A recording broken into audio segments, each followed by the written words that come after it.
Hello and welcome to Community Conversations. I'm your host, Fremont Unified Assistant Superintendent, Dr. Raul Zamora. I'm sitting in for KK Kaneshiro.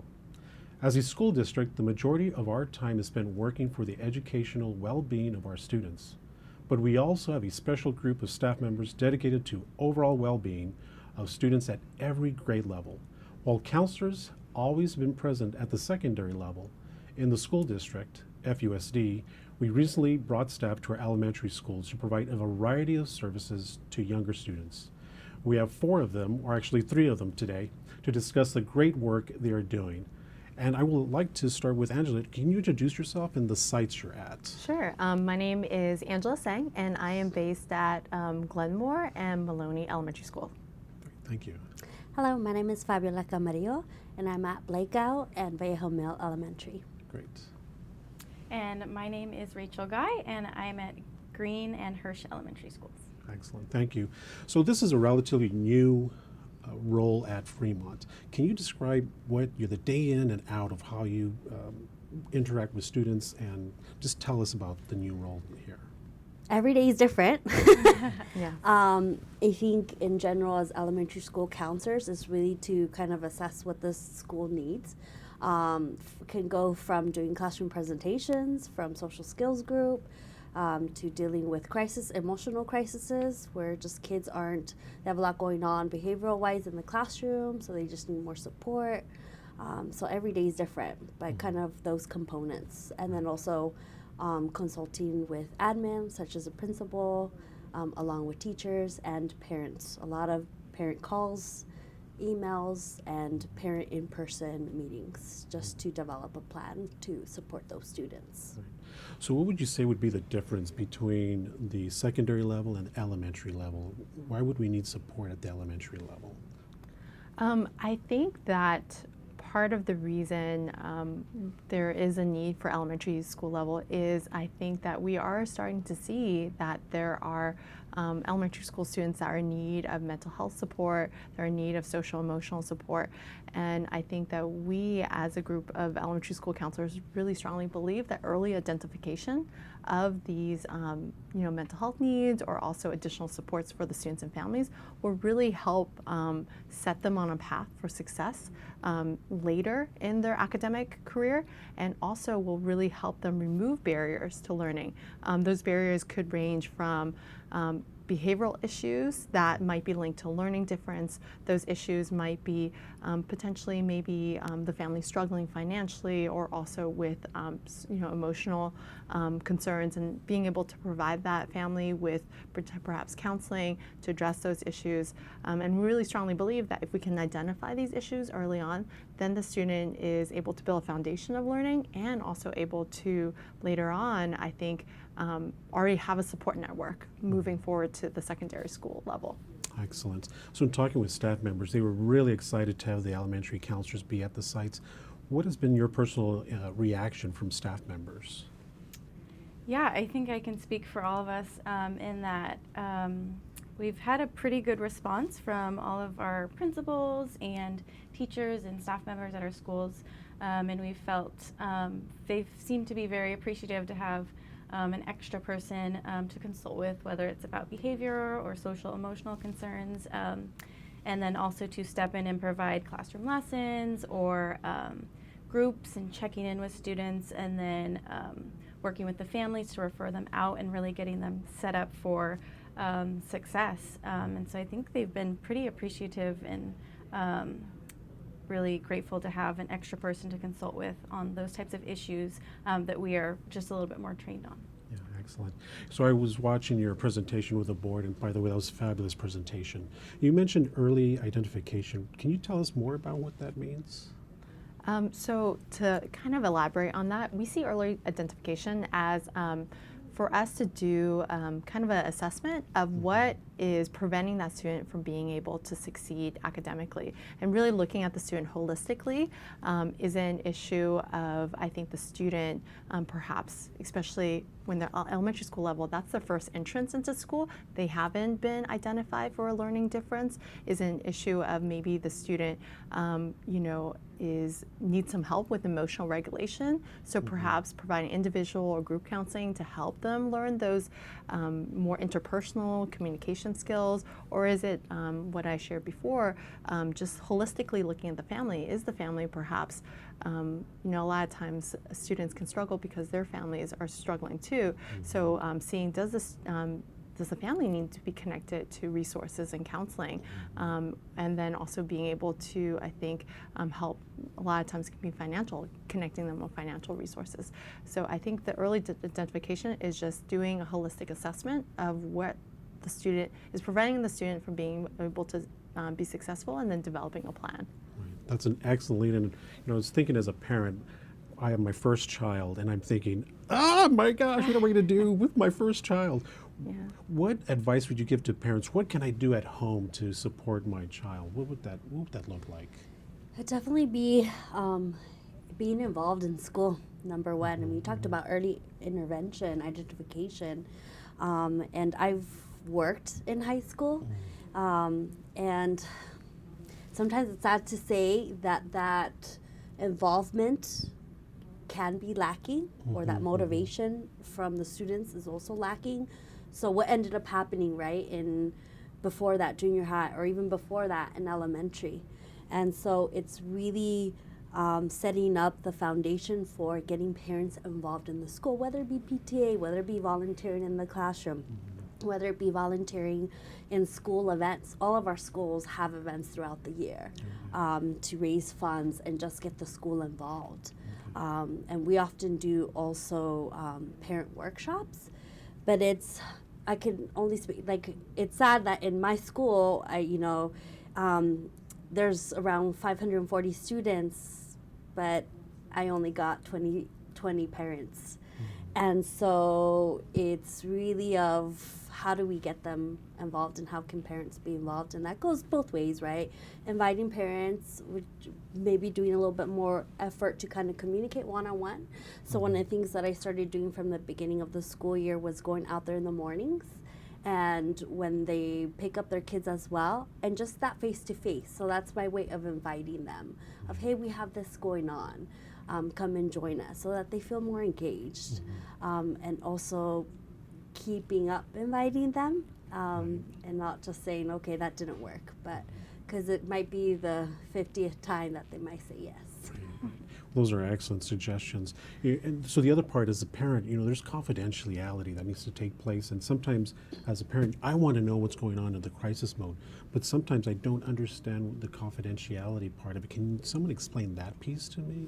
Yeah, I'd be happy to explain it. And I think it can be really complicated. But in our profession as school counselors, based on our ethical guidelines and also legal guidelines, we are aimed to uphold confidentiality. The simplest way to say this is that when I meet with a student, I tell them, I want to give you a safe place to really share, your feelings, your emotions, with the exception of if I hear that you want to hurt yourself, or if I hear that you want to hurt someone else, or someone wants to hurt you. And I think that part of why it's set up within our profession is that students are more likely to open up if they don't feel like this information is going to be passed on to their parents or staff or teachers without their consent. I always, broach the topic with students saying, obviously there's certain things maybe we could keep between the two of us, but if, say, you're really struggling in school and your parents aren't aware, maybe we can talk about a plan to talk to your parents and see if we can help you out so you're not alone in this. So I think that there's always also an attempt to help bridge the communication between students and parents. But I guess the easiest way to really sum it up is I think that piece helps students feel like in the school, this is my one place I can really, really be honest about what's going on, and I find that helps them then be able to ask for help. That's great that we have those safeguards in place. Yeah. Going through your day in and day out daily routine with working with students, teachers have this aha moment, like, wow, they finally learned this one lesson. And I'm sure as counselors, you've also had that aha moment where you've made that connection, or maybe you had another experience. Can one of you talk about that aha moment with a student? Without breaking confidentiality, of course. Yes, yes. I think it's so hard to kind of pinpoint one, but the one that comes to my mind is in Fremont, as the population is changing, we have a lot of families moving, right, from coming in from different countries or from different states even. And not too long ago, I had another student support another student.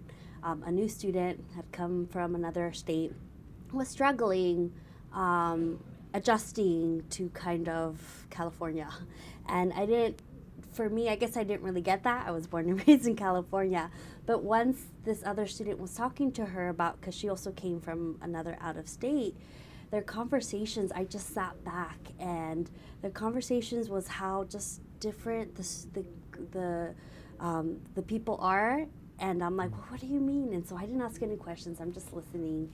And just how California, we have more technology, right? We live in Silicon Valley. And so it's all about the phones you have, being on social media, the likes you get.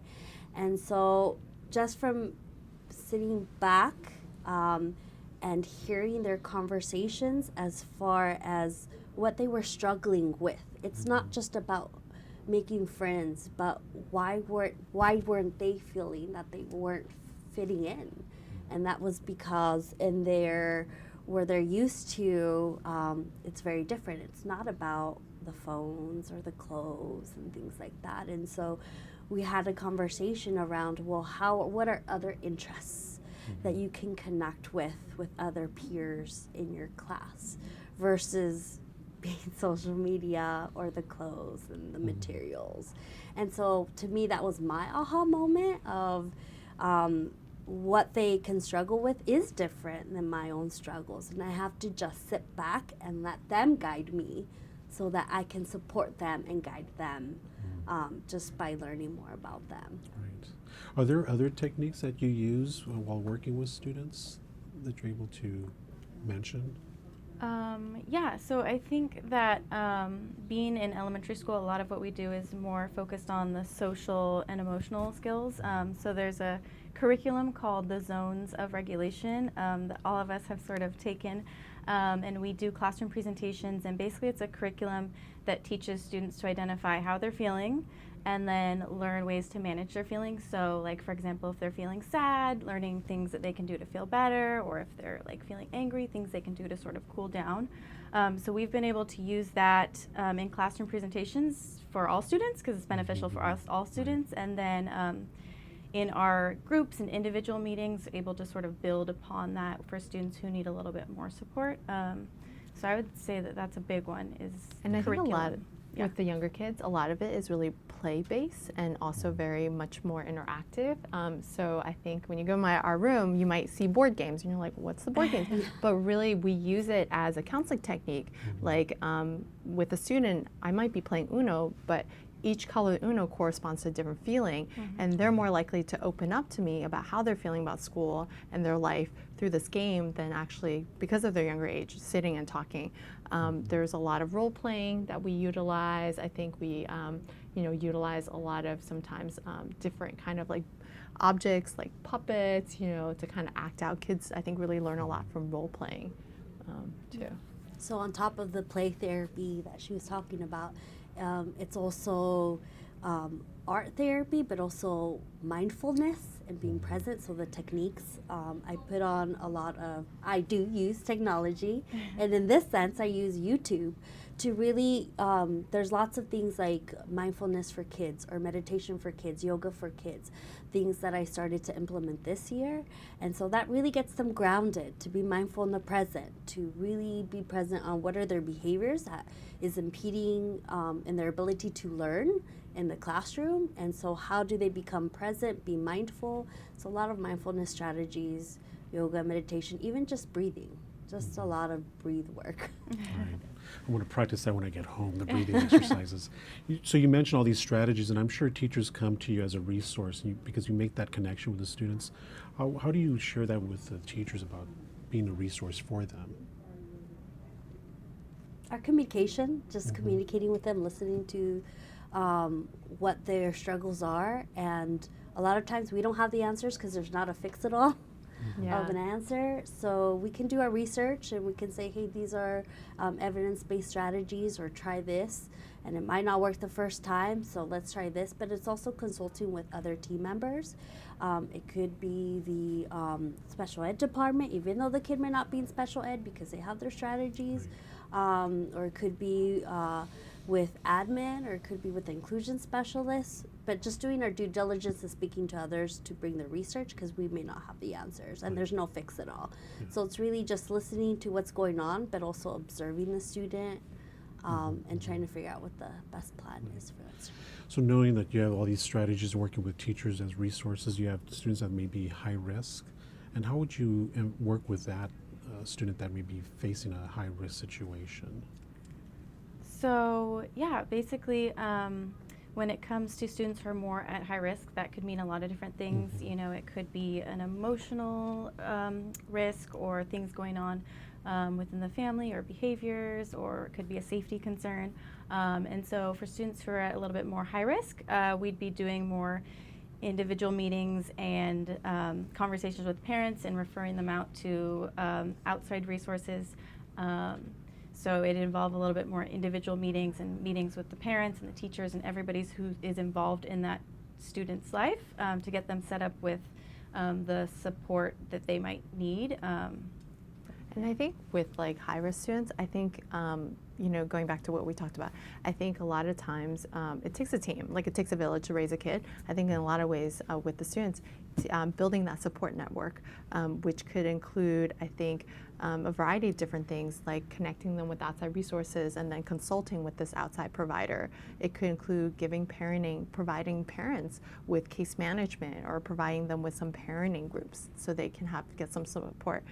Teachers, maybe, definitely with some students that have had issues, I actually might go into the whole classroom so that all of the kids are learning the behavior and can reinforce maybe the student that is high risk. So I think it can be, you know, start from a bigger level, like the classroom, all the way to more like the family unit. That's good. So one sentence or less, what are your goals moving forward? We'll start with you, Angela.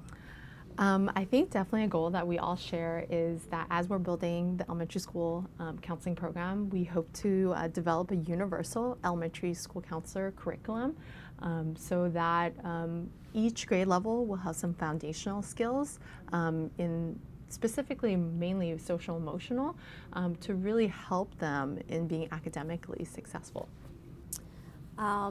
Our goal is to collaborate more. Like right now we collaborate pretty good, but there's always room for more time. And like we just met today, and we were like, wow, we haven't met each other in a long time, even though it was probably like a month ago, because our schools, although they're so different and unique, when we meet, we talk about in case consult, we talk about what's working, what's not working. And so it's that time to really help us, like, oh, maybe I can try this. Or try this, and this hasn't been working, or that didn't work, but let me see if this works for us. And so it's really just having a team, and we work so well together that we learn from each other, and we can apply it across all of our schools that we're at.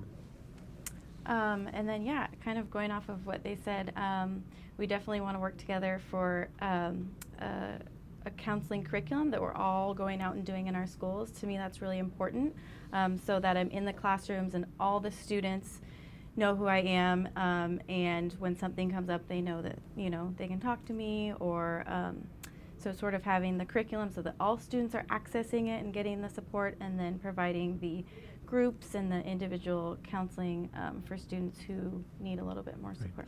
Well, thank you so much, Angela, Fabiola, and Rachel, for spending time with Community Conversations, and thank you, Fremont, for supporting our schools in Fremont Unified.